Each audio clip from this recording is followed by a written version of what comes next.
Cristoterapia, de José María García Castro, año 2022. Editorial, Chemacas. Lucía, Fabio, Esther y Valeria no saben lo que les pasa. Viven en un desasosiego insoportable y llegan a desear, en ocasiones, que todo vuele por los aires. En estas páginas descubrirán las raíces de su malestar en ciertas heridas del pasado, profundas y todavía abiertas. Con sus testimonios y el del autor, veremos cómo regresan a esos lugares oscuros de la memoria. Pero no lo harán ya solos, porque esos recuerdos dolorosos se convertirán en espacios de encuentro con Cristo. Estas vidas corrientes y reales nos traen una noticia asombrosa: Jesús actúa, a través de la oración y del acompañamiento espiritual, como el gran terapeuta que cura por encima de las barreras del tiempo y del espacio. Aviso para navegantes. Con este libro no pretendo hacer psicología ni interferir en el trabajo de los profesionales de la salud mental. Su intervención es necesaria en muchos casos. Con el título Cristoterapia no busco inventar un novedoso tratamiento alternativo ni nada por el estilo. Estas páginas recogen historias y testimonios reales de personas que he conocido en mi actividad como sacerdote.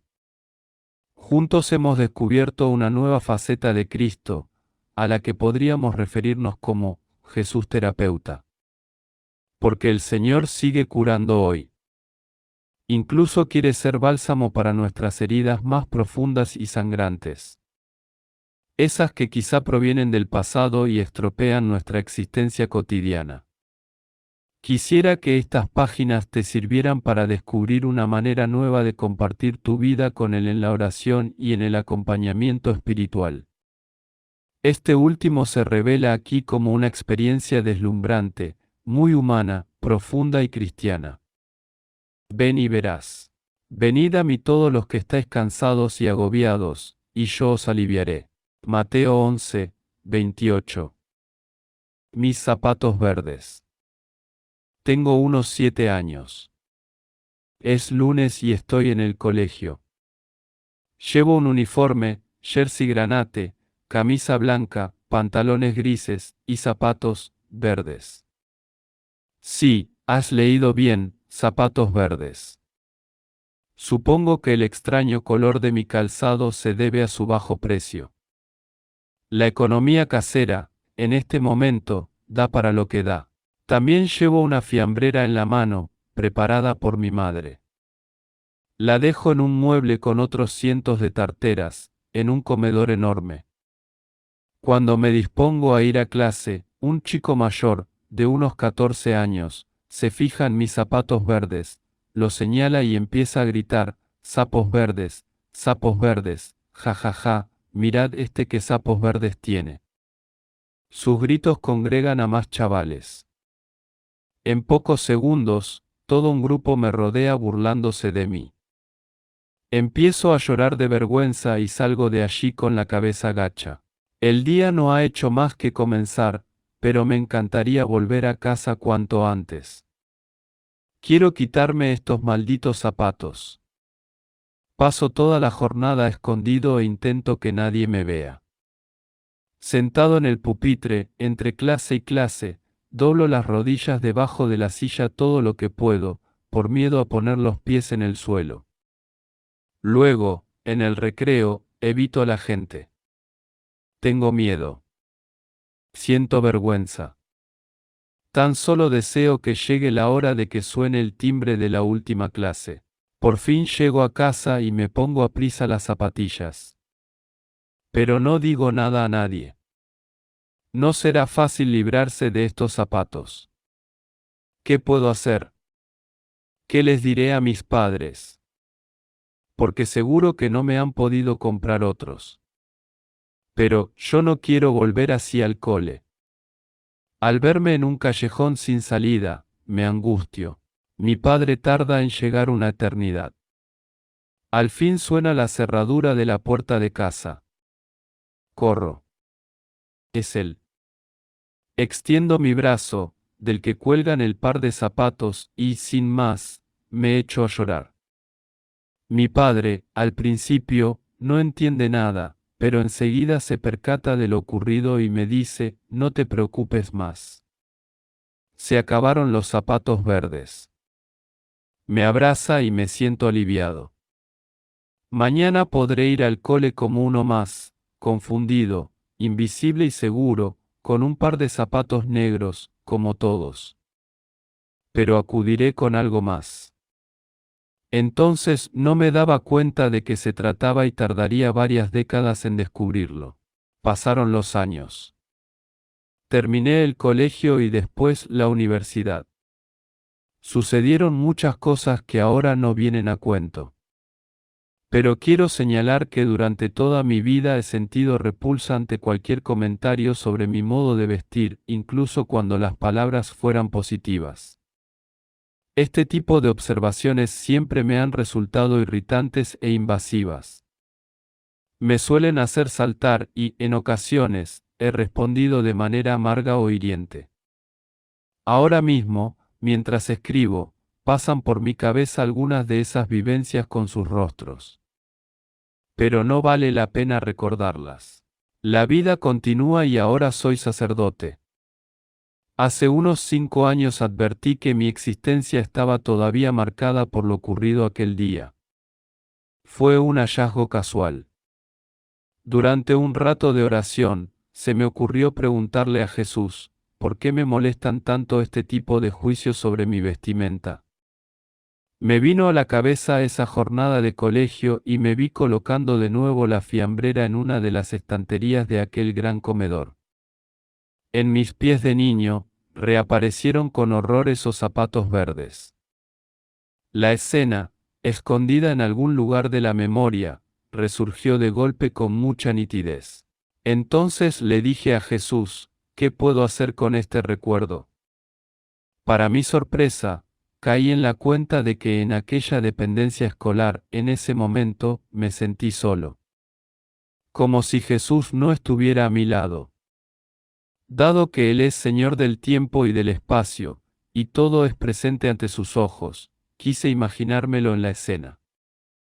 Así, como te lo cuento, lo metí en ese comedor de colegio. Jesús adolescente entraba con su fiambrera. Me observaba mientras los demás se burlaban de mis zapatos.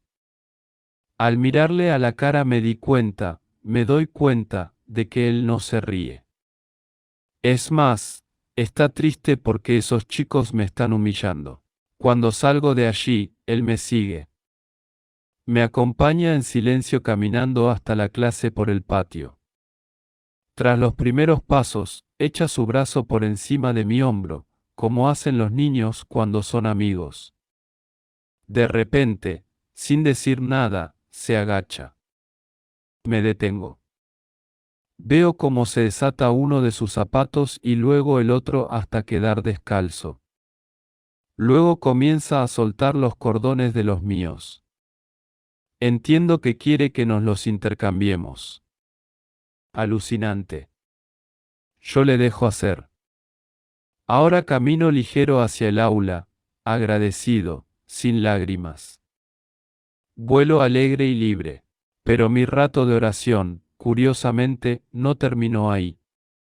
Al acabar la clase, Jesús me esperaba en el recreo.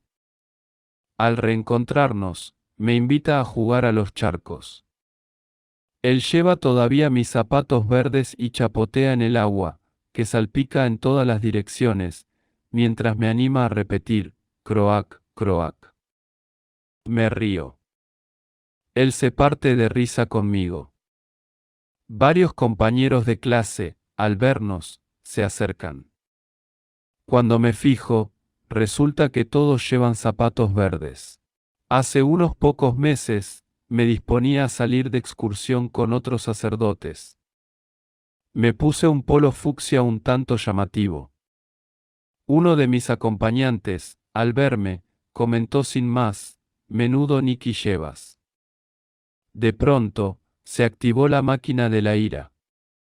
Pero también, al instante, la de mis zapatos verdes con Jesús. Un susurro interior me calmó, este comentario te hiere por lo de aquel día en el comedor, pero no es malintencionado. Lo ha dicho con cariño. Mírame, estoy aquí contigo. Fíjate en mi Nikki, también es fucsia. Salimos ya. Sonreí y me dispuse a caminar junto a todo el grupo, pensando que, hace años, ese pequeño comentario podría haberme agriado la excursión y toda la jornada. Pero ya no. Ahora soy libre, puedo amar en este pequeño aspecto de mi vida.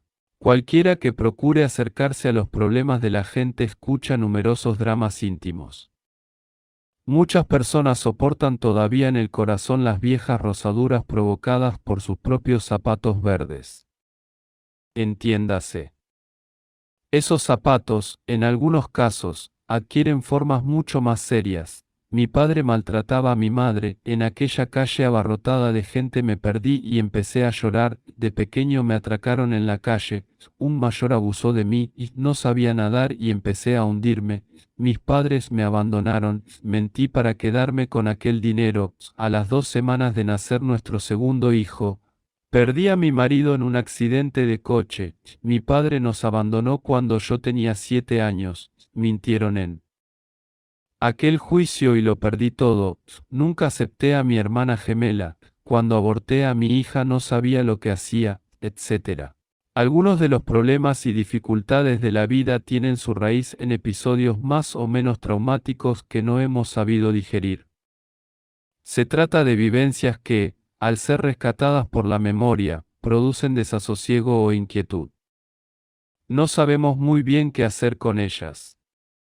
Hoy estoy convencido de que hacer presente a Jesús en esos momentos, revivirlos con Él, es muy curativo. A veces, incluso, es la ocasión y el medio para que un cristiano se enamore definitivamente de Jesucristo. Esto es lo que trato de mostrar en este libro.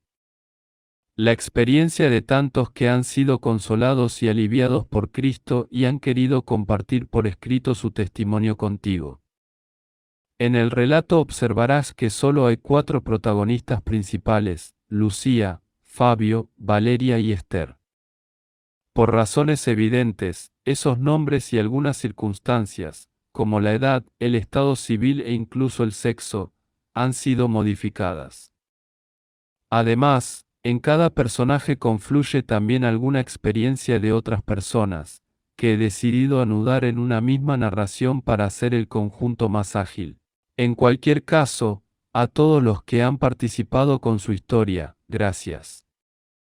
Sin su generosidad no hubiera sido posible compartir esta experiencia tan sanadora que resultará, según espero, enriquecedora para muchos. Pero, sobre todo, gracias a Jesús, el auténtico terapeuta, porque actúa con su espíritu en nuestros corazones y cura nuestras heridas abiertas. Sin él este libro hubiera sido imposible. Me llevan los demonios. Fabio, Valeria, Esther y Lucía, se podría añadir una lista interminable de personas, no saben lo que les pasa. Viven en la inquietud. En el desasosiego. A veces es soportable. Otras, insufrible. Hasta el punto de desear que todo vuele por los aires. Tengo un trabajo estable. Estoy muy contento porque, al fin, he empezado a conocer a una chica increíble, de nombre Blanca, con la que he comenzado a salir y tenemos mucha sintonía. El que escribe estas líneas es Fabio, un joven ejecutivo.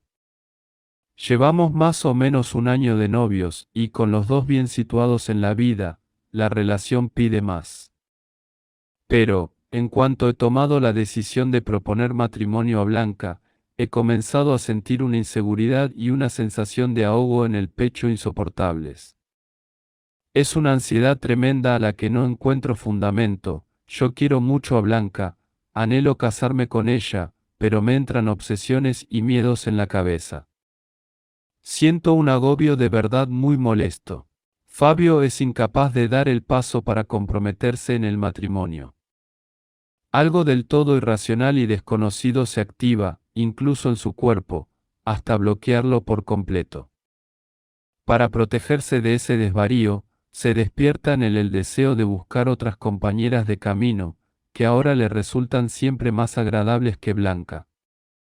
Cualquiera que se cruce por la acera le parece, en estos momentos de crisis, mucho más simpática, más agradable, más guapa, más todo.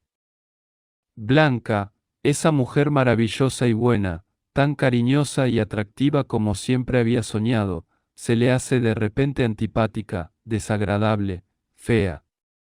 Es absurdo. Se da cuenta de que es un sinsentido, pero se siente atenazado.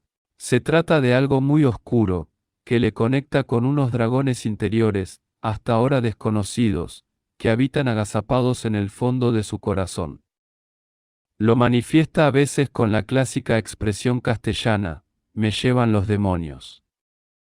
Fabio quisiera saber qué le pasa exactamente, pero no es capaz de adivinarlo.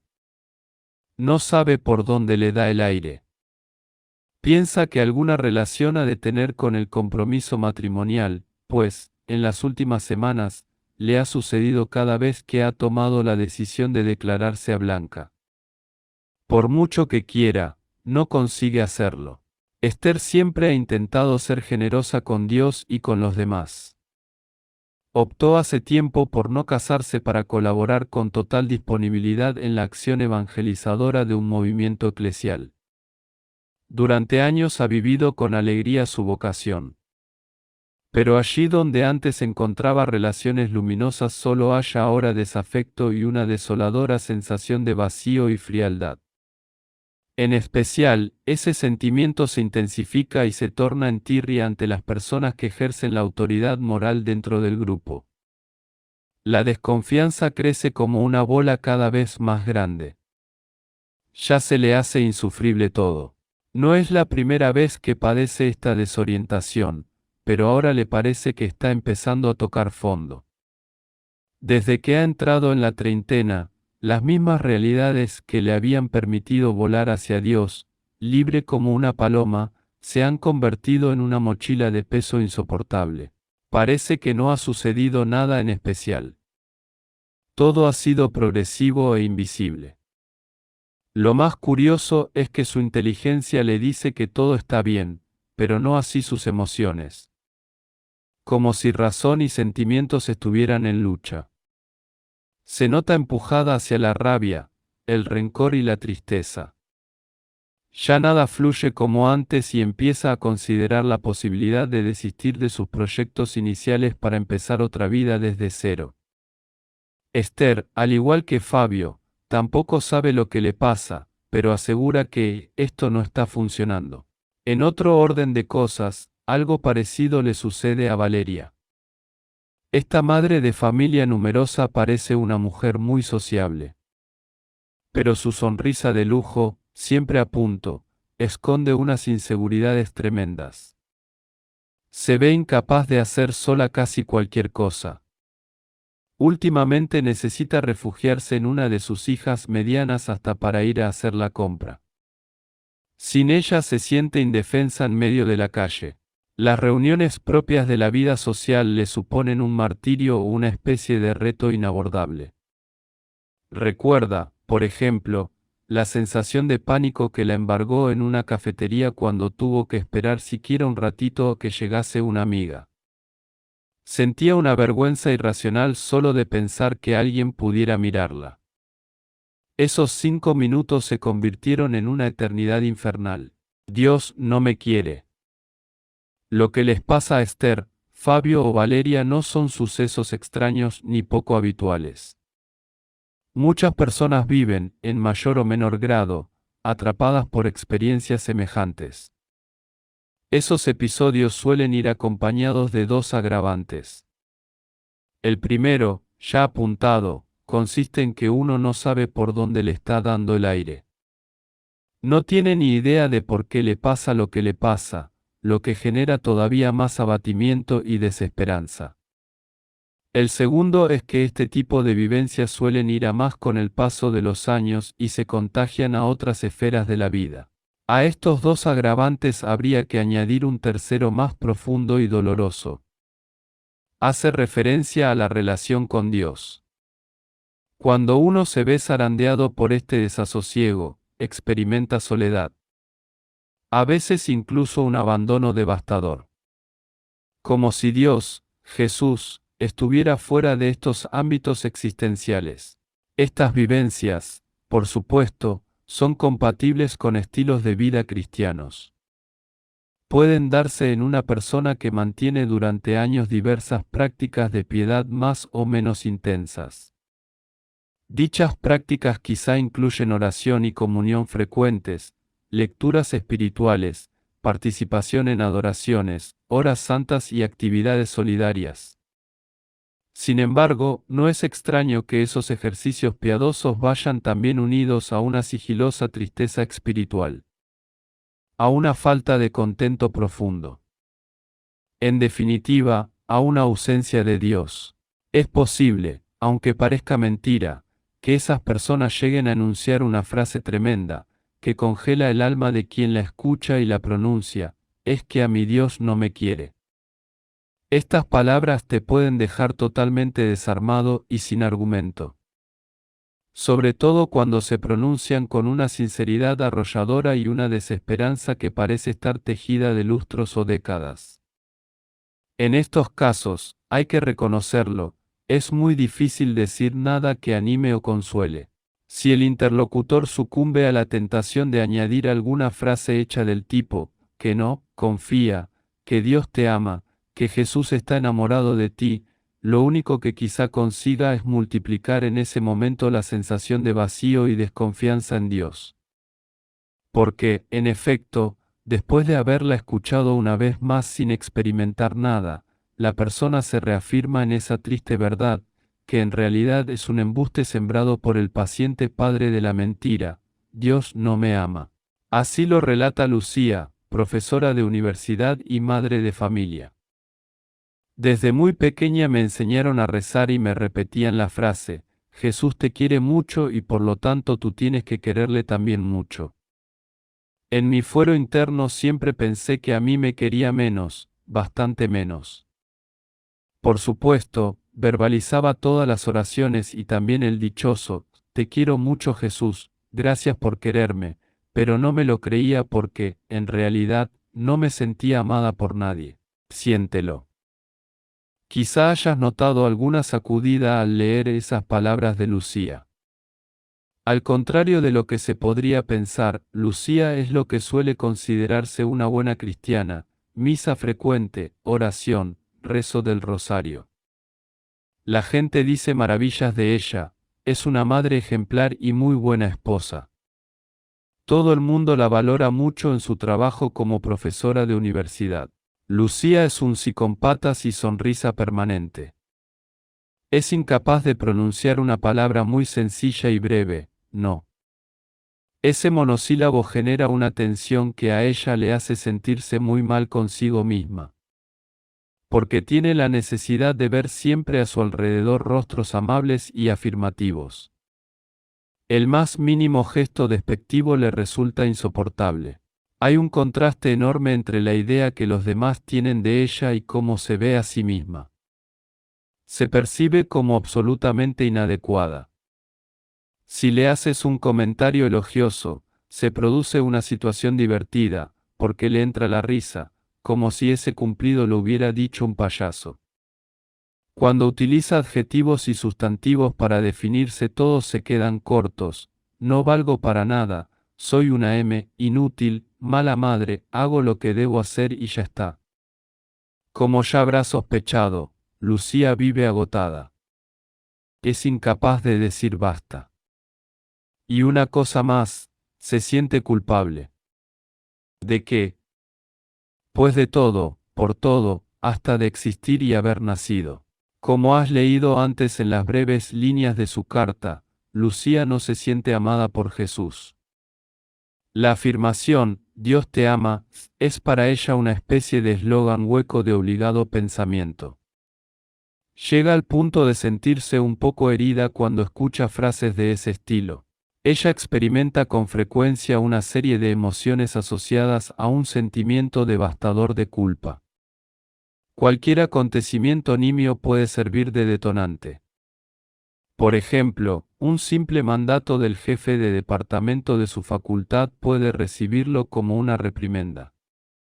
Enseguida empieza a agitarse la ira en su interior y a la par brota en ella un sentimiento de culpa y de ser y sentirse una birria. Suelo emplear el neologismo pensamiento, mezcla de las sílabas de las palabras pensamiento y sentimiento, porque resulta muy intuitiva para expresar el origen de esos pensamientos que afectan al ánimo de manera tan profunda. En el caso de Lucía, ese pensamiento tan autodestructivo nace pequeño, pero crece imparable a lo largo del día y de la semana. Termina por invadir todas las facetas de su vida, su desempeño profesional, sus cualidades esenciales como madre, esposa, amiga y cristiana. Hasta sentirse absolutamente noqueada. Cierto día, a primera hora de la tarde, acudió al colegio en el que yo trabajaba como capellán. Nos sentamos en mi despacho, en unas butacas de color beige, tan ajadas que pedían a gritos la intervención de un tapicero. Charlamos sobre el profundo malestar que le provocaban estos encontronazos con el jefe. Pero, ¿qué sientes? Pues ira, tristeza, amargura. Que soy una nada. Siento culpa. Como si me aplastasen. Sí, pero tu cuerpo, ¿qué siente? ¿Cómo? No entiendo. Sí, ¿qué sientes en tu cuerpo? ¿De qué manera sientes todo eso en tu cuerpo exactamente? Con frecuencia, al revivir esas experiencias negativas se produce una extraña pero perceptible conexión somática. Resulta beneficioso individualizar esas sensaciones y situarlas en lugares corporales precisos. Este ejercicio ayuda, por una parte, a conocerse mejor y por otra, a ganar libertad interior. Al aislar dichas sensaciones se interrumpe el flujo torrencial de esos pensamientos, que oscurecen tanto la razón como el ánimo. Además, como se verá, al racionalizar esas sensaciones corporales y considerarlas en su mismidad, sin ninguna tensión emotiva, se convierten en una copiosa fuente de recuerdos de vivencias pasadas asociados a idénticas sensaciones. Pero prosigamos con nuestra conversación. Nada como la vida real para explicar las cosas. Por la disposición de las butacas, veía a Lucía casi de perfil. A través del ventanal del fondo, que daba al patio, podía divisar a algunas alumnas charlando antes de entrar en clase. Mi interlocutora intentaba desgranar sus emociones. Bueno, pues sí, noto como si el corazón dejara de latir. Siento que el cerebro quiere estallarme en el lóbulo frontal y se me hace un nudo en el estómago. Vale. Ahora, olvídate por un momento del jefe de departamento, de la bronca y de todo. Focalízate solo en esas sensaciones corporales. Ignora la causa y quédate únicamente con el efecto. Contempla con tu mente esas malas emociones. Obsérvalas con tu inteligencia e intenta conocerlas. Analízalas despacio. No tengas prisa ni miedo. Silencios luminosos.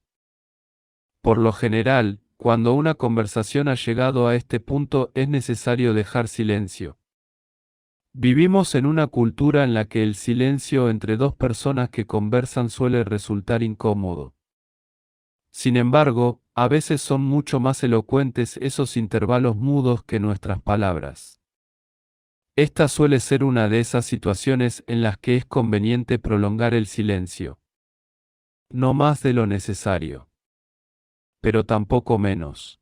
Experimentar esas emociones psicofísicas suele ser muy desagradable en la vida corriente, pero en estas conversaciones sosegadas no suele resultar tan agresivo. Un poco doloroso sí que es, pero, con todo, es un dolor diferente. Aquí la razón domina, sin dejarse apabullar por las vivencias que condujeron a esa situación. La experiencia confirma que cuando una persona se encuentra en esta coyuntura, en este silencio, se da un contexto adecuado para que la memoria recupere escenas de la vida pasada que están asociadas a esas mismas sensaciones físicas. Sucede casi siempre. Lucía, ahora deja fluir esas impresiones de tu cuerpo, sin anularlas, pero intenta pensar cuándo fue la primera vez que sentiste esto mismo en tu cuerpo. ¿Cómo? La primera vez que sentí eso mismo. Pero eso es imposible. La primera vez que recuerdes, que no será la primera, pero sí quizá un recuerdo antiguo. ¿O no? Pero inténtalo, ¿te parece? Vale.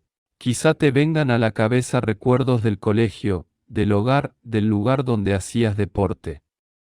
Con 6 años o con 16. Tú piensa. Tal vez te lleguen imágenes que te resulten disparatadas. A lo mejor crees que no tienen nada que ver, pero intenta retenerlas como algo valioso. ¿Estás? Sí, estoy. Pues te dejo medio minuto, un minuto. No tengas prisa, pero cuando haya venido algo, me dices. Material radiactivo. Lo que acabo de proponer a Lucía es lo mismo que intenté hacer yo con mis zapatos verdes, ¿recuerdas? A mí me sirvió.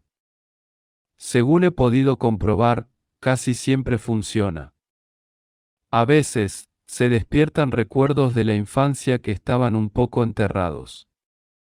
En algunas ocasiones, no siempre, se trata de experiencias perturbadoras que han dejado huellas muy dolorosas en el alma y que repercuten en la vida actual, como se vio con la reprimenda del jefe de departamento. Dichas experiencias funcionan como si se tratara de una sustancia radiactiva. Ese material se encuentra como enterrado en el fondo de los recuerdos, pero sigue emitiendo radiación, sigue corroyendo el ánimo.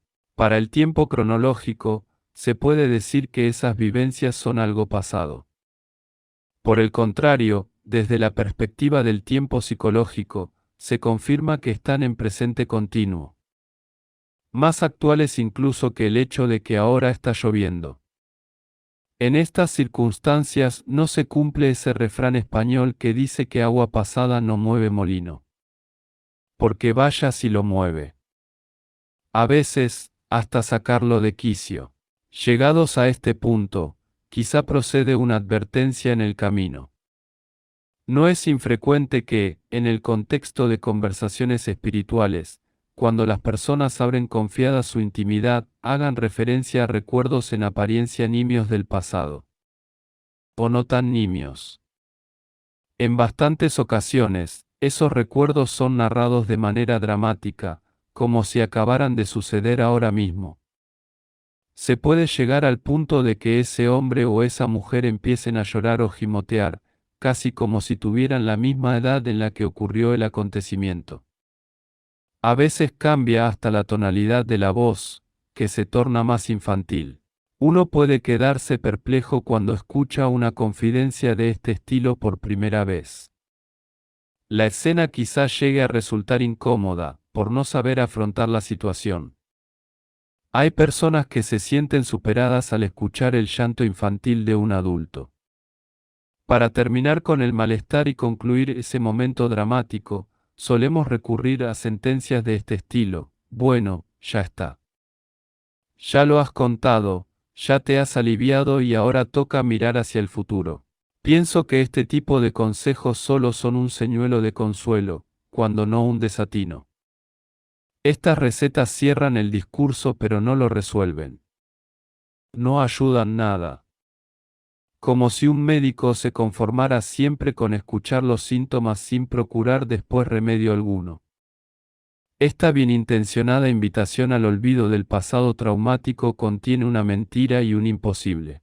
La mentira consiste en que, por lo general, la persona que se encuentra en esta situación no se libera de su pasado por el mero hecho de narrarlo. La verbalización es necesaria y suele dispensar una cierta tranquilidad. Pero es un sosiego caduco. Si estamos ante una experiencia radiactiva, para librarse de ella, hace falta algo más que contarla. El imposible surge porque esa persona, más que nadie, desearía mirar adelante, pero resulta que está incapacitada para hacerlo. Permanece atrapada en su propia experiencia contra su voluntad y casi siempre sin saberlo. Todo lo experimenta de modo inconsciente desde esa clave espinosa. Se trata de una fuerza irracional que la domina e inmoviliza. La mochila. Tras esta advertencia, volvamos con Lucía. La habíamos dejado en silencio, esforzándose por recordar situaciones pasadas en las que se hubiera desatado ese mismo cuadro psicofísico.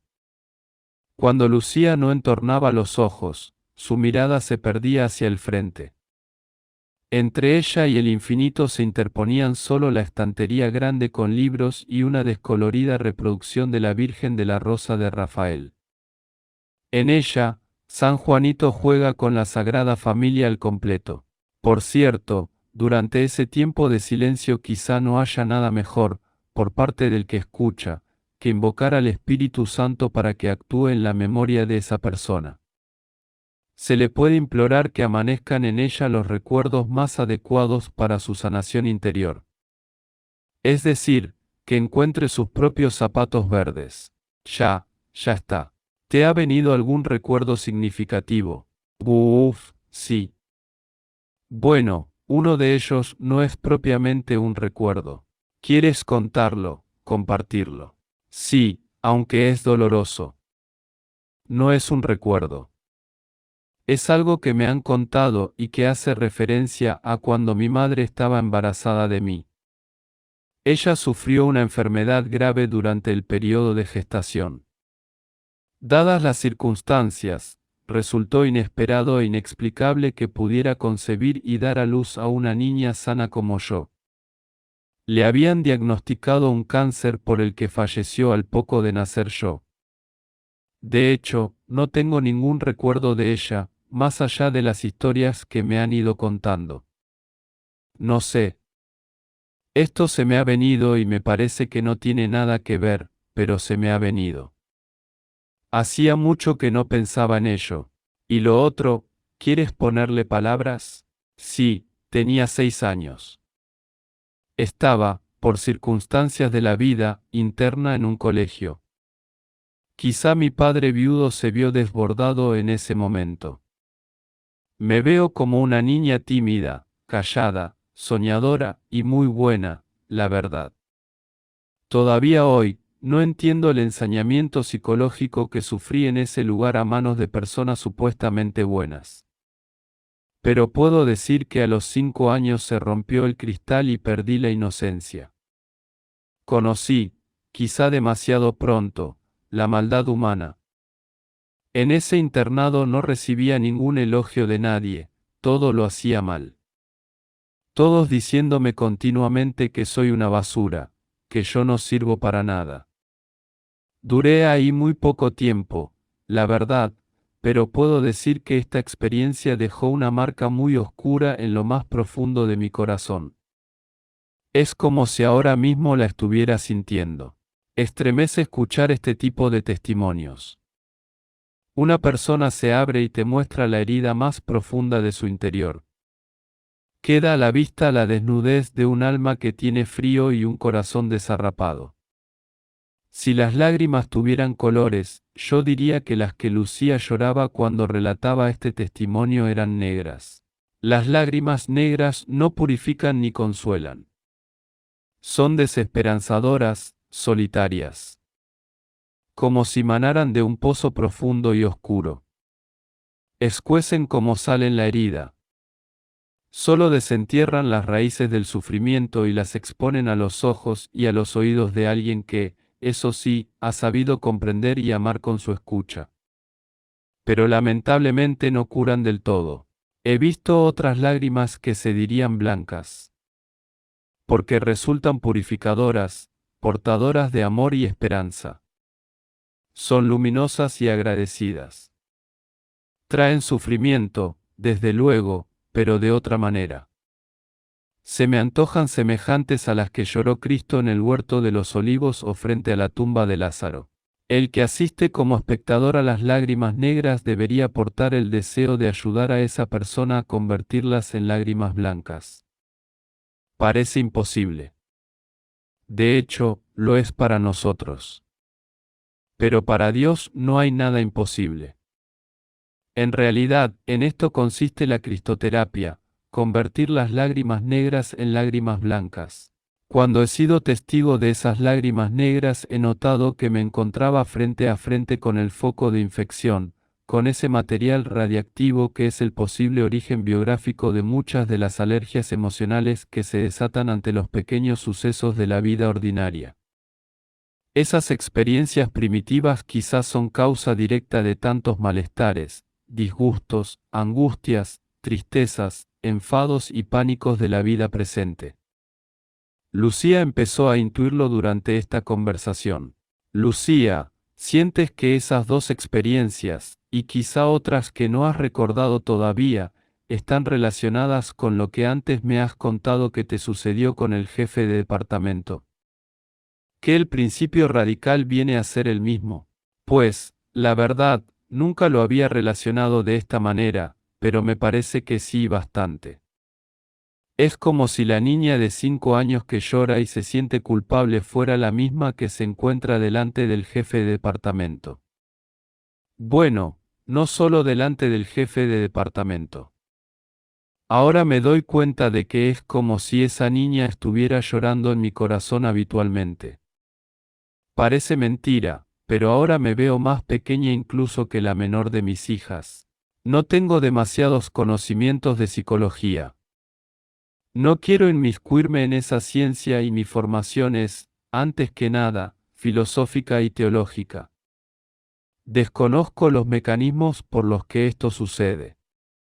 Pero he podido comprobar infinidad de veces, también en mí, cómo se producen estas asociaciones en la mente, sobre todo, lo luminoso y esclarecedor que resulta. Descubrir que de aquellos polvos vienen estos lodos es de veras esperanzador. Porque, al menos, uno empieza a entenderse y a saber por dónde le da el aire. Cuando una persona tiene reacciones en el día a día como las de Lucía, suele buscar las causas de su alergia emocional en las acciones presentes, esto es, sincrónicamente, lo injusto que está siendo el jefe, lo soberbio que soy, lo mal que he dormido, etc. Me parece un hábito muy generalizado. La mente se ocupa sobre todo de lo sincrónico y busca chivos expiatorios externos e internos sobre los que cargar la culpa. Pero rara vez investigamos los motivos desde la perspectiva biográfica, esto es, diacrónicamente. Tendemos a pensar que el pasado, pasado está, pero ese es un mal pensamiento. Porque el pasado pesa. La mochila, a veces, transporta hierro y pesa horrores. El pasado presente está. Si es tóxico, actúa además como si fuera material radiactivo. La cuestión es cómo convertir esa mochila de hierro en alas de ángel. O, por seguir con la misma imagen, cómo desactivar todo ese Chernóbil radiactivo que llevamos enterrado en el corazón. La respuesta a estas preguntas coincide a veces, aunque no siempre, con el título de este libro, Cristoterapia. Pero no adelantemos acontecimientos. Sigamos paso a paso. El cuarto de atrás. Hemos asistido a la experiencia de Lucía, pero será ilustrativo relatar lo que le sucedió a Esther. Refresquemos la memoria.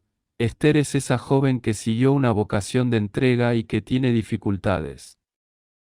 Ella, como Lucía, también experimentó, en el seno de una conversación confidencial y afectuosa, las mismas emociones que se le despertaban en sus momentos más oscuros. Hace unos meses le propuse a Esther compartir su experiencia en este libro. Al haberse mudado de ciudad, tuvo la deferencia de redactar su testimonio y enviármelo por correo ordinario. Tengo en mi escritorio, desde la semana pasada, el sobre que contiene sus recuerdos. Son 3 folios exentos de tachones y escritos por ambas caras, con letra esbelta y cuidada. Se nota que ha pensado cada línea en la presencia de Dios. Allí describe, entre otras cosas, los sucesos cruciales que logró rescatar en nuestras conversaciones. Sucedía en mi casa cuando era pequeña. Podría tener entre 8 y 10 años. Si no me comía todo, me castigaban al cuarto de atrás. Era un trastero oscuro e inservible que llamábamos así, cuarto de atrás. Allí me tenía que quedar, casi a oscuras y con el plato en el suelo, hasta que me lo terminara todo.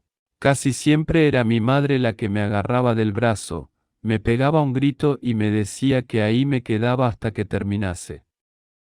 Me exigía además que no se me ocurriera soltar ni una sola lágrima. Pero yo siempre lloraba sin parar cuando se iba. Cuando reviví este momento de nuevo fue muy duro. Nunca pensé que aquello me había afectado tanto. Al empezar a relatarlo, curiosamente, volví a experimentar los mismos síntomas fisiológicos de entonces, un nudo fuerte en el estómago, ansiedad y un mar de lágrimas. Recordé, como si lo estuviera oyendo, el chillido de mi madre. Volví a sentir cómo me apretaba el brazo y me arrojaba dentro del cuarto de atrás con el repulsivo plato de comida. Lloré con ganas un buen rato mientras me preguntaba en voz alta, ¿por qué? ¿Por qué? Para Esther esta escena resultó muy reveladora. Le costó verbalizarla la primera vez porque se desataban todos sus dragones interiores. Dichos dragones habían nacido con ella en la infancia y, de modo invisible, crecieron a su lado hasta la madurez. Estas fieras estaban a punto de devorarla y aniquilar su esperanza. Sus palabras son muy reveladoras. He decidido escribir esta escena porque manifiesta tres males que me han machacado toda la vida: los gritos, el abandono y la soledad. Más adelante, veremos cómo Esther consiguió revivir de una manera muy distinta y sanadora esta desagradable experiencia. Lágrimas bajo las sábanas. Tampoco nos olvidamos de Fabio. Recuerda que para él era imposible dar el paso hacia el compromiso matrimonial. Al verse en la tesitura de declararse a Blanca se le clavaba un puñal en el pecho y colapsaba. Cuando revivió esas sensaciones y las conectó con su pasado se le despertó también un recuerdo muy doloroso. Hay que decir que su vida no ha sido nada fácil. A Fabio lo conocí en Roma en mis años de formación teológica y hemos mantenido el contacto desde entonces. Leo ahora sus recuerdos en el teléfono móvil, pues me ha enviado su testimonio por WhatsApp en un archivo de texto. Redactarlo, según me cuenta, también le ha resultado sanador. Pese a su estresante trabajo, ha sacado tiempo para describir con precisión los duros antecedentes de su itinerario personal. Aquellos mismos que, entre lágrimas, compartió conmigo en nuestras conversaciones. Tenía 3 años cuando mi madre biológica falleció, tras bastante tiempo atrapada en el mundo de las drogas. Su marido, mi padre biológico, tampoco ayudaba. No tenía una vida demasiado ordenada y estaba envuelto en asuntos de tráfico de drogas, estafas y prostitución. De todo esto, lógicamente, me enteré más tarde.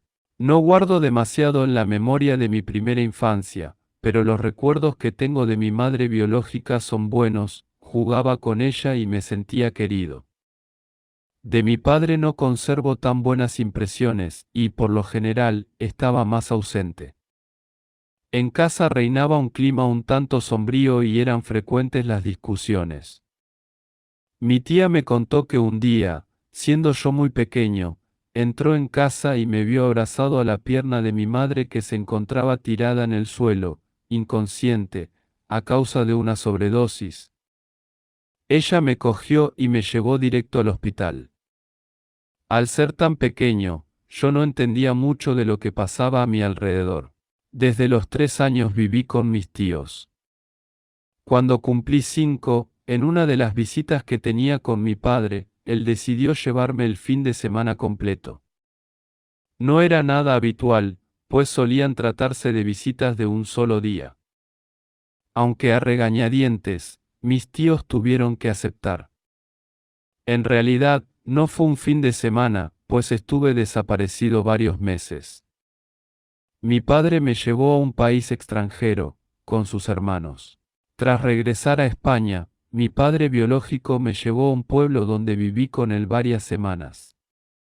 En esos días me llenó la cabeza de mentiras sobre mis tíos, mis padres adoptivos, y me convenció de que eran muy malvados.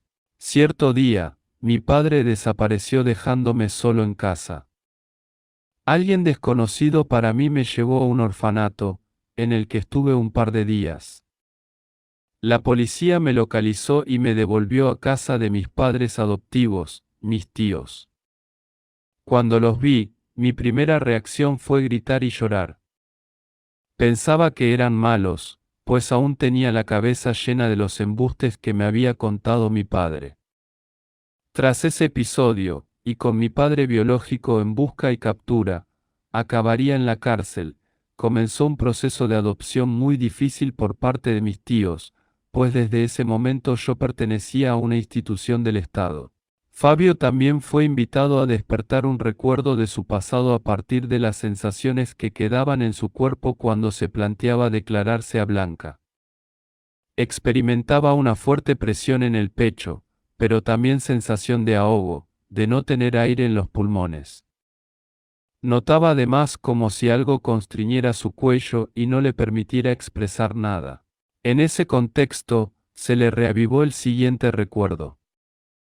Aquí lo relata por escrito, meses después, con gran serenidad. Pero entonces estaba empapado en lágrimas negras, que se prolongaron durante más de 20 minutos. En uno de los viajes que hicimos, después de una riña, mi tía me apartó a un lado por ver a mi tío alterado. Sus palabras me atravesaron el corazón como una espada ardiendo: como te sigas portando así, te devolvemos al orfanato. Esa noche la recuerdo debajo de las sábanas, llorando y llorando sin parar. Ya no podía confiar en nadie. Además, para que me quisiesen, yo tenía que ser bueno. Para Fabio, la frase pronunciada por su tía continuaba todavía resonando en su mente y en su corazón. La vida le había sonreído mucho desde la adolescencia en adelante, además, había descubierto a Jesucristo en los años de universidad.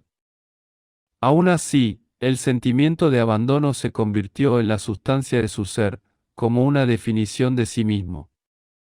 Sus inseguridades eran tremendas. Él mismo descubrió entonces la causa de este desasosiego. Había muchas heridas en mi corazón que tenían que sanarse. Aunque yo era cristiano y frecuentaba los sacramentos y la oración, había zonas de mi interior a las que todavía no había llegado la luz de Cristo. Estaba anclado en esos temores, en esos episodios de mi vida que había cerrado y sepultado, como estancias siniestras en las que no dejaba entrar a Dios ni a nadie. Ni siquiera yo quería acceder a ellas. Estaba aún como un niño pequeño, con miedo, indefenso en esas habitaciones oscuras, abrazada por el sol y la vergüenza. Las palabras que acaba de pronunciar Fabio son muy expresivas: estar anclado. Quizá Valeria se sentiría identificada con esa expresión cuando se notaba incapaz de ir sola a hacer la compra y paralizada, necesitaba la compañía de una de sus hijas. Nos cuenta los orígenes de esas angustias profundas en su carta redactada con letra redondita y jovial. Desde niña, luego como adolescente y ahora en mi madurez, recuerdo momentos de sufrimiento debidos a mis complejos, mi inseguridad y mi baja autoestima. Esos complejos los tenía Valeria escondidos hasta para su misma sombra. Jamás quiso ponerles nombre ni expresarlos. Sin embargo, le dolían y le imposibilitaban la existencia hasta el punto de empezar a colapsar en su vida familiar. Los recuerdos empapados de soledad no los compartí jamás con nadie. Simplemente los guardaba en el cajón oscuro de mi corazón y aparentaba con mi fachada. Me monté un decorado en el que, como una auténtica especialista, simulaba que todo iba muy bien. Siempre he sabido cómo sonreír y agradar a los demás, aunque mi corazón estuviera medio roto. En Valeria se despertaron unos cuantos recuerdos oscuros. Por ejemplo, Siendo una joven universitaria, recuerdo con auténtico pavor los largos viajes en tren que tenía que hacer para llegar a la ciudad en que estudiaba la carrera. Eran más de 5 horas en las que, debido a mis complejos y un sentimiento de vergüenza irracional, me sentía como atada al asiento, incapaz de levantarme para ir al baño o tomar una Coca-Cola en el bar, por miedo a mostrarme y que me vieran de pie y sentir el ridículo en mí. Entiendo que es absurdo y me da hasta vergüenza escribirlo aún sabiendo que es anónimo. Pero estas cosas me han pasado toda la vida.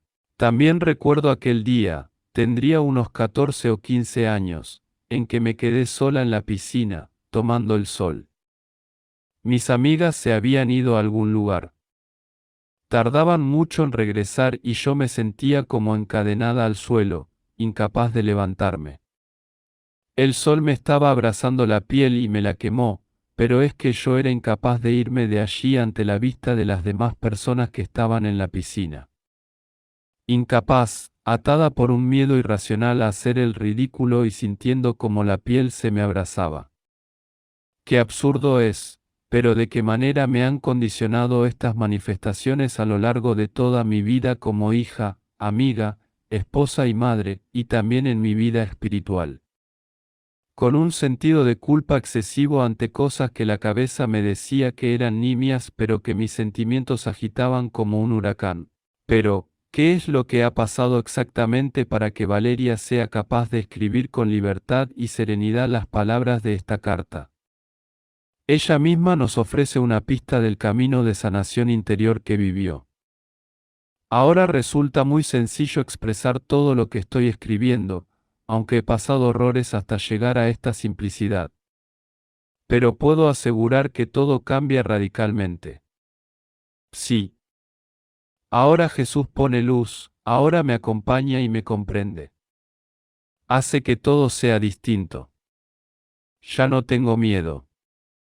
Ya no me avergüenzo de casi nada. Jesús terapeuta. Hemos dejado a Valeria encadenada al suelo y expuesta al fuego del sol. Fabio sigue llorando bajo las sábanas porque le han amenazado con devolverle al orfanato.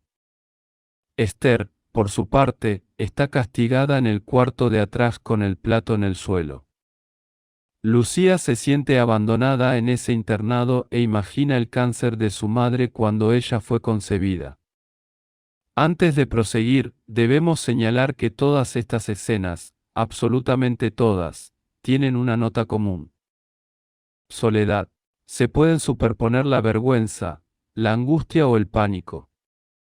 Quizás cierta sensación de ser insignificante o inadecuado, casi invisible. El que lo sufre sabe cuál es la palabra más exacta para su caso. Pero me atrevo a decir que siempre, en todos los casos, se ha vivido la experiencia de la soledad. Si no eres capaz de visualizar el famoso cuadro de Munch titulado El Grito, te invito a que ahora mismo detengas la lectura y realices una búsqueda rápida en Internet. Contémplalo despacio. Métete dentro de esa pintura terrible. Entre las que he contemplado, es la mejor expresión plástica de la soledad y la angustia. Es como la radiografía de un alma atormentada. Todo está desfigurado. Los dos viandantes del fondo parecen sombras. El atardecer rojo también se presenta deformado del todo. Diría que es el retrato de un corazón ateo.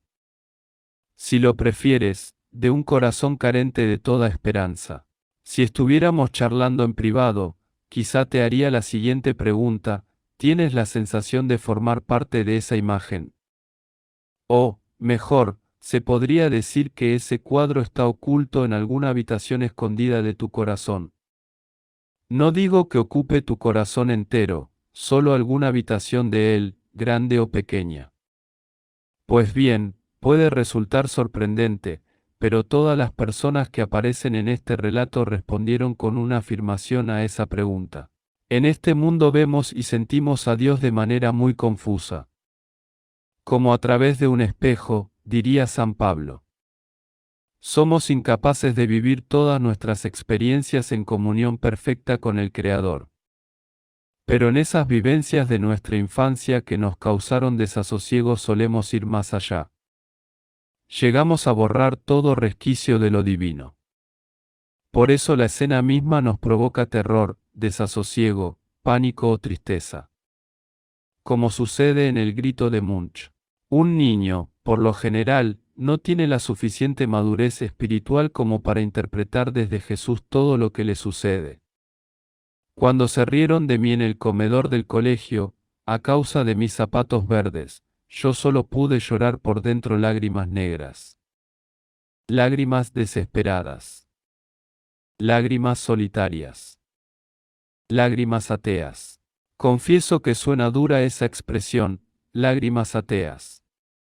Pero ¿qué es el ateísmo sino esa ausencia de amor, ese sentirse abandonado, sin la comprensión y la caricia de nadie?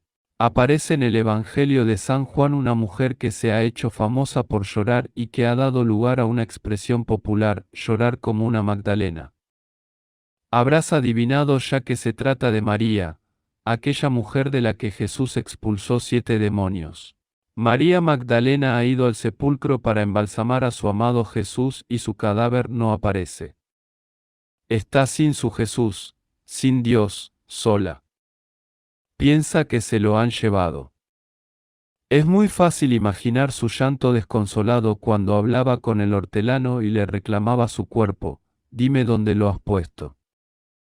No nos resulta muy difícil imaginarnos a Jesús, que la contempla con cariño y la llama por su nombre, María. Ella no tardó ni un instante en arrojarse a los pies y a los brazos de Jesús. Su llanto compungido fue transformado de inmediato en lágrimas llenas de amor y de alegría. Jesucristo actúa raudo en el ánimo de María Magdalena y convierte, con su maravillosa presencia de resucitado, sus lágrimas negras en lágrimas blancas. Pero este poder no es algo exclusivo del pasado. Jesús sigue derramando gracia y consuelo hoy en nuestros corazones. Lo profetizó poco antes de entregarse en la cruz, permaneced en mí y yo permaneceré en vosotros. Lucía, Esther, Fabio y Valeria se han encontrado en muchos momentos de su vida como la Magdalena, llorando lágrimas negras sin la presencia de Jesús. Los 4, sea por ignorancia o imposibilidad, han tenido los ojos ciegos para ver a Jesús en esas situaciones oscuras de su pasado. Ahora pueden venir a la cabeza 2 preguntas, pero ¿es posible que Jesús habite esas vivencias pasadas con su presencia, con su mirada, con su abrazo e, incluso, con su palabra? ¿No es ya demasiado tarde cuando quizá han pasado 10, 20 o 40 años de aquellos acontecimientos? Aquí las 2 respuestas, sí, sí es posible. No, no es demasiado tarde. Jesús, el auténtico terapeuta y Señor del tiempo, es capaz de transformar y sanar aquellas experiencias dolorosas incluso 60 años después de ocurridas. Para Jesús, el tiempo no es un problema. Toda nuestra vida, cada detalle, está en presente continuo ante sus ojos.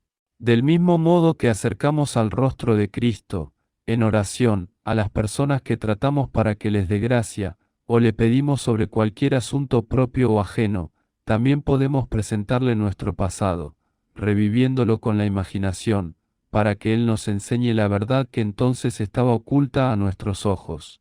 Hay personas que tienen la enriquecedora costumbre de hacer oración metiéndose en el Evangelio, en los pasajes relatados, como un personaje más.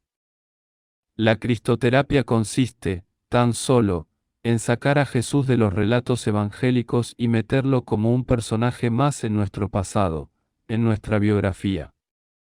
Sobre todo en aquellos sucesos de nuestra vida en los que no fuimos capaces de mirarle y nos causaron daños en apariencia irreparables. Dormida en sus brazos. Esta oración de la memoria que acabamos de plantear no siempre es fácil de llevar a la práctica. El que ha sufrido un episodio muy doloroso tiene, por lo general, la enraizada costumbre de evitar esas escenas. Si piensa en ellas, lo único que logra es revivir las mismas sensaciones, sentimientos y pensamientos oscuros. Por eso dice Esther, desde su experiencia personal. Para poder hacer esto se requiere, al principio, de una ayuda exterior, alguien en el que confíes mucho y sepa hacerlo. Mi acompañante espiritual fue como Jesús para mí, una mirada misericordiosa y bondadosa en un lugar donde yo me dejaba de juzgar y empezaba a verme como una piedra preciosa, como lo que somos cada uno, como Jesús nos ve. En efecto, la ayuda exterior de un amigo y confidente cristiano, que sepa escuchar, resulta al inicio imprescindible. Recordarás que habíamos dejado a Esther niña, ahora mujer con vocación de entrega total a Dios, en aquel cuartucho oscuro, llorando sola delante de un plato de comida y albergando en su corazón el origen de un rencor vivo hacia su madre. Ahora se trataba de meter a Jesús en esa escena como un personaje más. La tristeza atenazaba a Esther cada vez que recordaba esa escena y sentía una rabia infinita. Mi guía espiritual me ayudó a compartir con Jesús ese episodio de mi vida introduciéndolo en él. Me decía, deja que Jesús entre en el cuarto de atrás. Deja que te mire. Luego me dejaba espacios de silencio para que yo me adentrara y pudiera seguir por mi cuenta. A mí me ayudó mucho cerrar los ojos y utilizar todo lo que pudiera la imaginación. Jesús entraba sigiloso en el cuarto oscuro. Yo, niña, lloraba desconsolada, pero al verle me eché en sus brazos. Él se agachó y me abrazó muy fuerte. Su cabeza daba justamente a mi oído y me decía, estoy aquí, mi pequeña, estoy aquí. No pasa nada. Estuvimos así un buen rato, hasta que posó su mano en mi corazón, gesto que ha vuelto a tener conmigo en otros episodios que he revivido con él. Después de un rato, me cogió de la mano y me propuso que saliéramos juntos para ver a mamá. Pero yo le dije que no podía. Cada vez que lo intentábamos, no lograba atravesar el umbral de la puerta, era incapaz. Aquel primer día que hice oración me quedé con Jesús sentada en el suelo del cuarto de atrás, con mi cabeza apoyada en su hombro. Me arropaba con sus brazos y me decía que ya no estaba sola. Recuerdo que esa noche, al acostarme, me dormí pensando en esa escena, pero ya con Jesús. Así lo hice, aunque seguía llorando al recordarlo. Pero algo había cambiado, Jesús estaba conmigo y ya no me sentía ni estaba sola. Al día siguiente me vino otra vez la escena a la cabeza. Yo me había quedado dormida en sus brazos y él me llevó a mi cama. Se quedó en la habitación conmigo. Sentado en mi cama, me cogió la cara entre las manos, haciendo como un cuenco, me besó la frente y me dijo, Esther, que no estás sola, qué buena eres. Desde ese momento, sorprendentemente, el cuarto de atrás ha dejado de ser para mí esa estancia terrible para convertirse en un lugar de encuentro con Jesús. Esther continuó durante un tiempo practicando este modo sencillo de hacer oración. Tenía muchos otros cuartos de atrás, numerosas vivencias dolorosas, de todo tipo, necesitadas de la sanación de Cristo. Metía a Jesús en medio de un grito de terror, en un pecado vergonzoso y solitario de su adolescencia o justo después de la enésima bronca o tortazo recibidos de un progenitor. Ella reconoce que el camino fue doloroso, pero valió la pena. Dirigirse a Jesús así daba un sentido nuevo al pasado y hacía que ya no tuviera miedo de volver a esos lugares solitarios. Además, empezó a tener una intimidad con Cristo como jamás había imaginado. Jesús se había metido de lleno en mi pozo de estiércol, a mi lado en la piscina. A Valeria le ocurrió 3/4 partes de lo mismo. Ella revivió en oración aquellos eternos viajes en tren, pero compartiendo vagón con el mismo Jesús. Para ella, hacerle presente lo cambiaba todo, los miedos y las vergüenzas se disipaban. Se atrevía incluso a levantarse y exponerse a la vista de todos. Lo mismo le sucede cuando revive con el Señor la escena de la piscina. Tampoco siento vergüenza cuando regreso a aquel día de la piscina. Ya no siento pánico al levantarme sola y refrescarme ante la mirada de mi Jesús. Porque Él se tumba a mi lado y nos quemamos la piel y nos asfixiamos juntos, hasta que me dice, venga, mi niña, date un baño, que no pasa nada, que yo estoy contigo. Puede parecer una tontería o una infantilidad, pero para mí ni lo ha sido, ni lo es. Hacer presente a Jesús en aquellos episodios de mi biografía me ha ido transformando para bien en muchos aspectos de mi día a día a una velocidad rapidísima. Es muy difícil transmitir el realismo de esta experiencia íntima y espiritual, religiosa. Pero lo cierto es que Jesús de Nazaret se hace presente y cura. Jesús actúa. Él entra en el pasado y lo sana. Jesús habla, mira y abraza. Venid a mí los que estéis cansados y agobiados, que yo os consolaré. El que lo ha experimentado lo sabe, y no hace falta nada. Ni aislarse un fin de semana en un lugar recóndito, ni encender velas en un ambiente oscuro, ni generar un ambiente musical y quemar inciensos, ni realizar ayunos ni ningún tipo de experiencia que se salga del ordinario. Solo se requieren la cercanía de Jesús y la amistad de una persona cristiana que sepa escuchar y rezar. Ese amigo tiene que decir muy poco, porque el protagonista, el terapeuta, es el mismo Jesús de Nazaret, resucitado y vivo que, con su espíritu, puede actuar en el simple contexto de una charla fraterna y la oración de dos cristianos que se reúnen en su nombre. La cristoterapia es sencilla como sencillo es Jesús. Acariciar el corazón. Fabio pudo experimentar también ese poder sanador de Jesús en el contexto de nuestros encuentros. Acuérdate de que se sentía totalmente imposibilitado para declararse a Blanca. Antes hemos visto cómo la proyección de las sensaciones angustiosas que le provocaba ese bloqueo le llevó a rescatar múltiples escenas dolorosas de una infancia de veras terrible. Todo esto sucedió por primera vez cuando vino a verme durante una de sus estancias en España. Acudió a mi casa un sábado por la mañana y se sentó en el sillón de 2 plazas de la sala de estar, de espaldas al ventanal por el que yo divisaba los altos edificios de enfrente. Él mismo ha reconstruido en su escrito lo sustancial de esa conversación. Este amigo sacerdote me propuso volver sobre alguna de esas habitaciones y recrear esas vivencias dolorosas de mi infancia. Confieso que el mero recuerdo de todo me puso en una situación extrema. No tenía lágrimas suficientes para llorar. Nunca antes había relatado la historia de mi vida de golpe y porrazo ante alguien que estuviera dispuesto a escucharla acogiéndola con interés y misericordia. Pues bien, decidí dejarme llevar y hacer caso.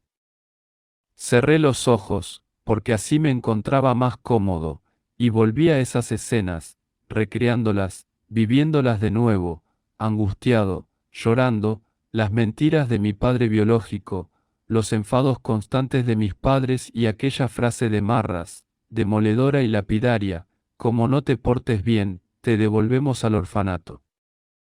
La verdad es que fue un poco abrumador regresar otra vez y, cuando ya pensaba que no podía más, escuché a mi amigo decir: ahora, ahí donde estás. Jesús abre la puerta sigilosamente y entra en la habitación. ¿Cuántos años tiene? ¿Con qué edad te lo imaginas? Mi misma edad de entonces o unos años más, quizá. Yo me encontraba en ese momento como el niño solo que lloraba debajo de las sábanas. Era la noche tras la amenaza de ser llevado de nuevo a la institución pública que acogía a niños huérfanos. ¿Y qué hace Jesús ahora? Viene conmigo y entra debajo de las sábanas para consolarme. ¿Te dice algo? Sí. Me dice, ven, vamos fuera. Vamos ahora a ver a tu madre, ¿dónde está? Durmiendo, respondo. Pues ve con Jesús a entrar en su corazón, ¿te parece? Sé que suena raro, pero de la mano de Jesús entré en el corazón de mi madre. Ahora, intenta perdonarla y, acaricia su corazón. No puedo, respondí. No pasa nada, díselo a Jesús. No puedo, pero tú sí, Jesús. Perdónala de mi parte. En esa situación no me costaba nada imaginarme a Jesús acariciando el corazón de mi madre y diciendo, te perdono. Yo también quiero ahora, ya puedo, pero contigo, Jesús. Recuerdo que, en ese momento, apareció también María, la madre de Jesús, que me agarraba de la otra mano. Mis lágrimas tenían ya una tonalidad muy distinta de las que había derramado hasta hace unos minutos. Era como si purificasen el corazón de mi madre y también el mío. Con el perdón, ese llanto me sanaba. Incluso, la ansiedad que sentía en el pecho amainaba. Estuve mucho tiempo llorando sin parar, pero con mucha paz, con Jesús y con María. Pasados los días y las semanas, después de esta experiencia de oración, experimenté cómo Jesús iba curando, de manera gradual, esas heridas de mi infancia. Pensar en mi pasado ya no era algo que me triturase. Me reconcilié poco a poco con mi propia historia. Invité a Jesús a más escenas de mi vida anterior, para que esa sanación fuese calando en mi alma. De manera paulatina, Jesús abrió puertas y derribó muros en mi alma. Su luz penetraba hasta los rincones más tenebrosos de mi corazón. Jugar, cantar y bailar. El poder de la oración es tan fuerte que Jesús puede acceder incluso a los lugares donde ni siquiera nuestra memoria llega. Lucía lo ha experimentado y ha querido narrar buena parte de su itinerario para este libro. Ella había sido concebida en unas circunstancias médicas extremas. El embarazo había sido una auténtica lucha por la supervivencia de madre e hija. Como si esos dos cuerpos compitieran por vivir. Recuerdos de su gestación, como es lógico, no tenía ninguno. Sin embargo, imaginar ese periodo prenatal le provocaba mucha desazón. Como si esos meses fueran el preludio psicológico de lo que después sería su vida. Me he pasado la vida como una intrusa, como si no tuviera derecho a vivir. No es de extrañar que me haya machacado tanto. Creo que esta soledad tan profunda y originaria, que alcanza al mismo vientre materno, produce heridas a las que no logra acceder ningún tipo de terapia. Bueno, ahora sé que Jesús sí puede. Lo he experimentado en oración con Él en ese preciso lugar. Aunque parezca extraño, orar imaginándose en el vientre de la madre y hacer presente ahí a Jesús, como si estuviera creciendo a la par, es una experiencia que puede resultar muy sanadora. No pocas personas, que han tenido una relación fría con su madre desde que tienen uso de razón, cuando se proyectan en el seno materno pueden sentirse en un lugar muy poco acogedor y lleno de tensión. Es curioso, pero sucede bastantes veces. Puede también ocurrir al hacer presente ahí a Jesús, que crece a nuestro lado como si fuera un hermano gemelo, que todo lo cambie. Jesús mismo se hace consorte y hermano para ofrecer, quizá, un enfoque nuevo sobre la madre. Es una mirada comprensiva y redentora, que ayuda a ver los defectos y limitaciones de nuestra progenitora desde una perspectiva nueva y luminosa. En el caso de Lucía, no tenía ningún recuerdo de su madre. Falleció siendo muy pequeña a causa de la misma enfermedad que tenía durante el embarazo.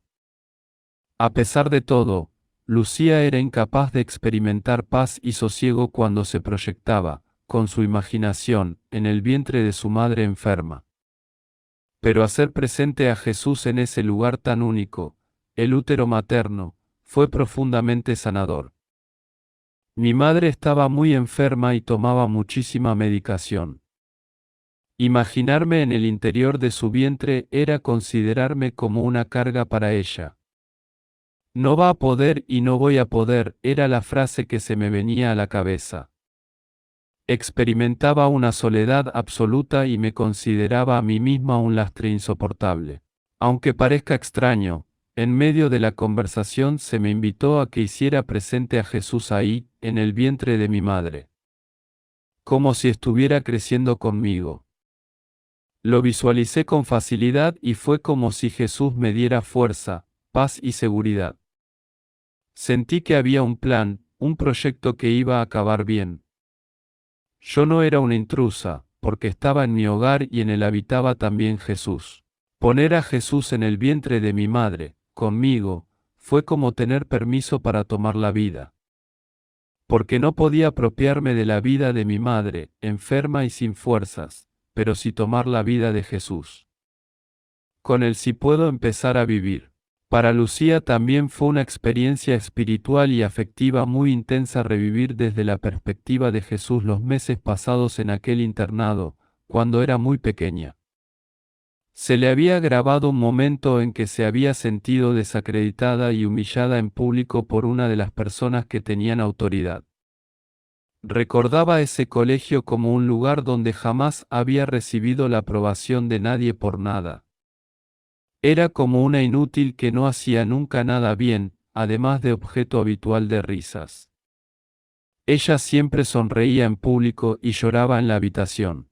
Lucía recoge en su testimonio el desenlace de aquella conversación que habíamos iniciado en mi despacho del colegio. Aquel suceso era demasiado doloroso para mí y, de pronto, me dice el sacerdote: vete a esa niña pequeña, regresa a esa habitación en la que estás tirada en el suelo, desamparada y con frío. Volví en ese momento a sentir la misma soledad y el pánico de entonces. Miedo a quedarme allí sola y abandonada para siempre con 5 años. El capellán añadió: vamos a meter a Jesús en esa habitación. Déjale entrar. Yo le dije que no podía, que no era capaz con ese Jesús que me riñe. En ese momento lo veía así, quizá porque todos los adultos de entonces me regañaban sin parar por todo, o eso me parecía. Y entonces me sugirió: pues mete a Jesús pequeño, con 7 años.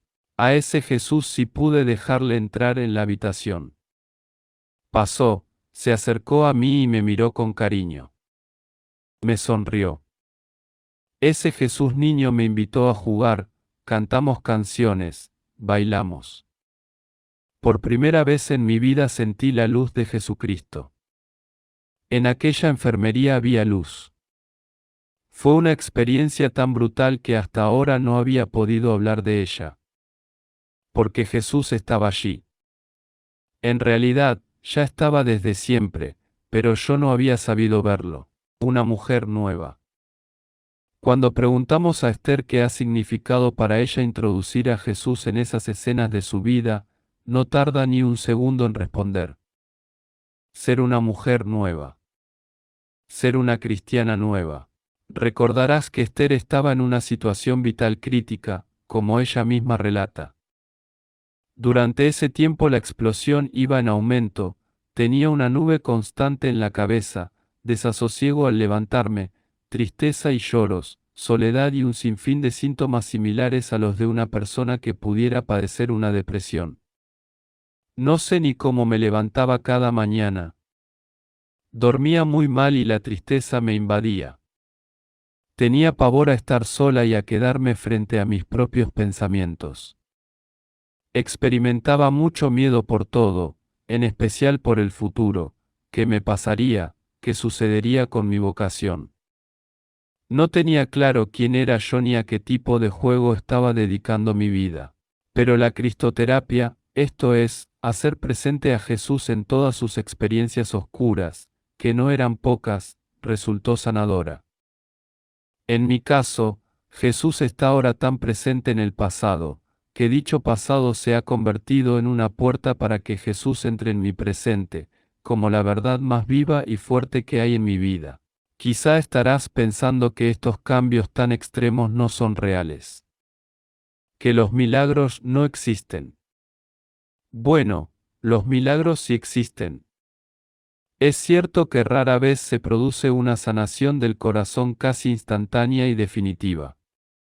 Pero lo más frecuente es lo que le sucedió a Esther, un cambio paulatino, con luchas intestinas, con subidas y bajadas, y vuelta a subir, pero cada vez más alto, como si Jesús la llevara de la mano. El cambio en mi vida interior fue muy progresivo, no de la noche a la mañana. Cada vez que metía a Jesús ahí, sin darme cuenta, iba creciendo en mi interior el amor por él. Era consciente de que mi corazón pedía más y, sí, sentía su presencia muy cercana. A esto se le añade que poco a poco me he ido notando más libre, más auténtica. Aún estoy descubriendo de primera mano esa libertad interior. Pero las heridas de vez en cuando se mueven. Son como una especie de alergia que se activa con cualquier suceso, con un olor, con una contestación. Algunas veces pienso que esa libertad me queda grande y no sé cómo manejarla. Es una libertad de amor, porque te mueves, actúas, miras y quieres por amor. Un amor que es Jesús. Todavía estoy aprendiendo, pero vivo con mucha más paz y más alegría. Las heridas hay que mostrarlas y escucharlas, acogerlas y amarlas. En mi caso, Jesús les dio el último sentido, ese amor en mayúsculas que tanto anhela el ser humano. Ya no me siento sola como antes, vivo en una soledad sonora, como escribió San Juan de la Cruz. Él está ahí siempre conmigo. Mi historia se puede parecer un poco a la tuya, pero cada una es única y a cada cual le sirven cosas concretas.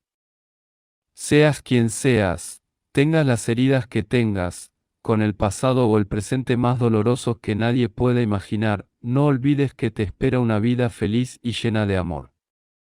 Aunque haya cicatrices, recuerda que el estiércol es fecundo. Si le dejas ser en ti a él, la fecundidad es mayor. Estas reflexiones de Esther acerca del carácter progresivo y dinámico de la sanación que Jesús opera en nosotros me han recordado a Toño. Lo conocí en un centro de desintoxicación al que acudí para atender a una amiga que estaba ingresada allí para curarse de su adicción a las drogas. Ella me presentó a Toño porque había manifestado en una de las terapias de grupo que estaba muy enfadado con Dios. Por eso seguía llevando una medalla de la Virgen sobre su pecho, pero siempre dada la vuelta, en señal de protesta. Charlé con Toño solo un ratito, en el pasillo del centro. Yo procuraba hablar bajito para que nadie pudiera escucharnos, pero él no tenía reparos en contarme su historia casi a grito pelado. Su mujer y su hijo lo habían abandonado a causa de sus adicciones. Había tocado fondo en una pensión de mala muerte donde pocas semanas antes había tratado de quitarse la vida procurándose una brutal sobredosis. Que siguiera vivo era ya todo un prodigio. Solo tuve el tiempo justo para sugerirle que regresara con su imaginación a aquel cuartucho de la pensión y que se dejara mirar por Jesús en esa escena. Me consta que lo hizo, pues en unos instantes comenzó a verter lágrimas purificadoras. Enseguida se acercó un trabajador del centro para recordarme que debía abandonar el recinto para cumplir sus estrictos horarios. Al salir, Toño se agarró con fuerza a mi brazo mientras repetía, «Gracias, Padre, gracias, Padre». No sé qué habrá sido de él. Soy consciente de que, aun curados por Jesús, la vida continúa con sus alegrías y dificultades. También tengo entendido que en este tipo de procesos son frecuentes las recaídas. Pero estoy seguro de que ese encuentro de Toño con Jesús no caerá en saco roto, sea de un modo u otro.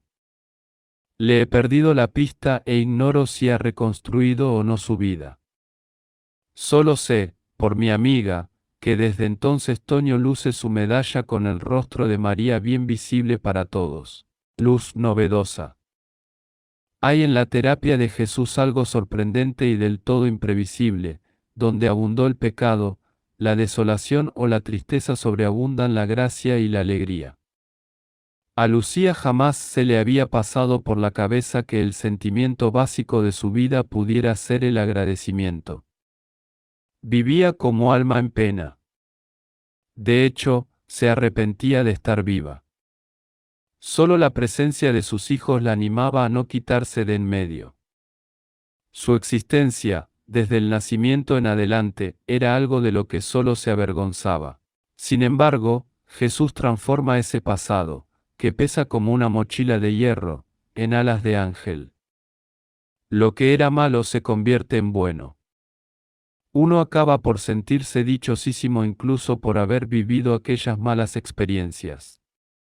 Porque tiene la intuición de que sin ellas no hubiera podido conocer de primera mano la misericordia de Jesucristo, feliz culpa, feliz herida, la que mereció tal médico y redentor. Lucía, aquella misma que incluso se reía de ese Jesús te quiere que tantas veces oyó de niña, pero que se encontró con él en el mismo vientre de su madre y en el internado, termina su testimonio con estas palabras. Estaba llena de cadenas, atada al sufrimiento, a los malos tratos, a no ser nada, a estar pidiendo permiso de continuo y a soportar que la gente abusara de mi confianza y de mi amistad. Fue de repente tomar libertad, aire y dignidad. Ser libre. Sí, he salido de la cárcel. Jesús ha abierto la puerta. ¿Quién me ha visto y quién me ve? Ahora estoy por completo convencida de que Dios me ama y está dentro de mí. Me doy cuenta de que soy un proyecto suyo y todo esto resulta nuevo para mí. Antes era esclava de mi propia historia personal. Estaba atada con esposas de hierro a mis propias heridas. Pero Jesús me las sanó y soy dueña de mi historia. Si tuviese que repetir lo que he pasado para tener este momento de sentirme amada con el amor de Jesús, volvería a vivirlo. Puede parecer un disparate, pero es así. Nada ni nadie ha conseguido lo que me ha hecho Jesús cuando le he ofrecido mis heridas. Siento como que he resucitado. Infinitas gracias. Cuando una persona que lleva atenazada toda su vida por experiencias traumáticas es capaz de abrir la puerta de esas habitaciones a Cristo, suele llenarse la estancia con una luz intensa y novedosa. Dicha luz es el amor misericordioso de Dios en Jesús, que hasta ese momento estaba como oculto. Hay personas que, después de muchos años, comprueban al fin qué es la filiación divina, en qué consiste ser hijo de Dios. Deja de ser un concepto para convertirse en una experiencia afectiva. Comienzan a notar de veras que pertenecen a la familia de Dios. Fuera complejos. Pero no solo se recibe este efecto espiritual. Otra consecuencia de la cristoterapia consiste en que aquellas cosas que resultaban irritantes en el día a día se transforman en lugares de gracia. El ejemplo de Valeria es muy luminoso. Al redactar esto ya no lo hago llorando, increíble para mí. He escrito cada línea con Jesús a mi lado, que me recordaba que Él siempre estaba aunque yo no lo viera. Revivir de esa forma mi pasado ha hecho que mi herida cobrara un sentido. Es posible que tenga que hacer frente a pequeñas cosas del día a día que me recuerden la cicatriz de esa herida. Pero el amor puesto ahí por Jesús cambia totalmente la perspectiva y ahora puedo hacer frente a esos retos cotidianos que nos cuestan un poco. Son muchos los episodios que podría escoger de mi vida pasada y que se han convertido en heridas. A muchos les parecerá una desgracia y para mí, al principio, también lo era. Pero, poco a poco, los he ido viendo como un regalo. En mi caso, a través de esas heridas he tenido un encuentro fuerte con Jesús, con el verdadero Jesús. Era incapaz, por ejemplo, de montar en bici o apuntarme a unas clases de costura o a un gimnasio. Todo eso me resultaba imposible hacerlo sola. Pero ahora ya puedo, porque Jesús me acompaña a todo y no me deja. Hasta mi forma de vestir ha cambiado un poco, fuera complejos. Ahora sé que a Jesús le encanto, que yo soy suya y única ante sus ojos. Poco a poco, como decía, se van borrando recuerdos oscuros y se van curando las heridas. Cada vez hay más luz, la luz de Jesús, tú siempre a mi lado, mi Jesús, dando luz a una vida que vivía en oscuridad. Qué distinto se ve todo ahora. Ya no me quiero separar de ti nunca. Se puede pensar que estas declaraciones son los frutos perecederos de una sugestión pasajera. Un final forzado o impostado por nuestros protagonistas. No creo que opine lo mismo mi amiga Lidia. Es psicoterapeuta y he compartido con ella buena parte de estos sucesos y descubrimientos. En cierta ocasión, tras muchas dudas y vacilaciones, animó a una paciente a recuperar su fe infantil para buscar a Jesús en las heridas del pasado. Solicitó antes su consentimiento, porque, como ella misma explica, no quería que se sintiera invadida ni manipulada. Conservo como oro en paño un WhatsApp en el que la propia Lidia relata los resultados del proceso. Al parecer, aquella chica recuperó la paz mental e incluso se solventaron sus palmarias y significativas molestias físicas. Entresaco algunas palabras de Lidia que expresan bien su asombro ante la acción terapéutica de Cristo. Aún estoy impresionada y descolocada. Yo no hice nada, solo sentir compasión por ella. Por eso me atreví, si no jamás lo hubiera hecho. Yo jamás viví eso en consulta y ya llevo años. Lidia es muy consciente de ser, en este caso, tan solo una intermediaria de la acción divina. Esto me queda grande. Estoy llena de defectos, me inspira muchísimo respeto que Jesús actúa a través de mí. Llamada de teléfono. No podemos irnos sin saber algo de Fabio. ¿Recuerdas? Era incapaz de declararse a su querida Blanca. Quizá lo mejor hubiera sido finalizar el libro con un audio. Uno que contuviera la llamada telefónica que recibí de él unas semanas después de haber llenado las habitaciones oscuras con la luz de Cristo. Pues bien, en ese audio hubiéramos podido escuchar a Fabio, exultante de gozo, agradecido, gritando: que Blanca y yo nos casamos, que nos casamos en mayo. José María García Castro nació en Asturias en 1975. De chaval jugaba al fútbol, estudiaba y rezaba un poco. Terminado el bachillerato, se trasladó a Valladolid, donde pasó, con más pena que gloria, por la Facultad de Derecho. Abandonó esa carrera en el cuarto curso para estudiar algo que le resultaba mucho más apasionante, la lengua y la literatura españolas. Mientras se licenciaba en Filología Hispánica, trabajó como administrativo en Agencia F y redactó algunas crónicas de conciertos pop y rock. Casi a los 30 años, se marchó a Roma para cursar teología en la Pontificia Universidad de la Santa Cruz. Años antes había sentido la llamada al sacerdocio.